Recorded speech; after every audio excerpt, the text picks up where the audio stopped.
7.1ல first sum பார்க்க போறோம். Particle moves along a straight line in such a way that after t seconds its distance from the origin is s is equal to 2t square plus 3t meters. Find the average velocity between t is equal to 3 and t is equal to 6 seconds. Find the instantaneous velocities at t is equal to 3 and t is equal to 6 seconds.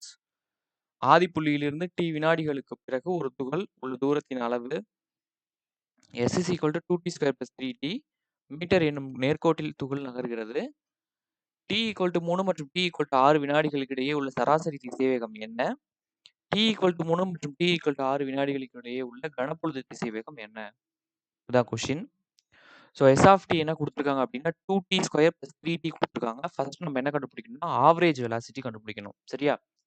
So average velocity கண்டுபிடிக்கிறது முன்னாடி S of டியில் first 3 second substitute பண்ணுங்க. இந்த டீக்கு பதில் என்ன போடுறீங்க? 3. டீக்கு பதிலாக 3 போட்டால் இங்கே 3. 2 இன்டூ 3 ஸ்கொயர் ப்ளஸ் 3 இன்டூ டீக்கு பதில் என்ன போடணும்? 3 போடணும். 2 இன்ட்டு 3 ஸ்கொயர் என்ன வரும்? 9 வரும். 2 இன்ட்டு 9 18. 3 3s are 9. 18 9 கூட்டினா 27. இதே மாதிரி டீயோட வேல்யூ 6ன்னு சப்ஸ்டிட் பண்ணா 2 into 6 square plus 3 into 9. 6 square பண்ணால் 36. 36 into 2 72.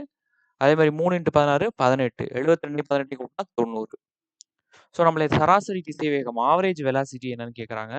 So average velocity formula என்னன்னா S of T minus S of T divided by S of B minus S of A divided by B minus A. அதாவது 90 S of 6 minus S of 3 divided by 6 minus 3. சரியா? So s of 6 அப்படின்னு என்ன தெரியும்? நம்மளுக்கு 90 தெரியும். Minus S of 3 அப்படின்னு 27 தெரியும். 90ல் 27 போச்சுன்னா 63. அதேமாதிரி 6ல் 3 போனால் 3. ஸோ 63 3ஆல் அடிச்சோம்னா 23. 23 மீட்டர் பர் செகண்ட்.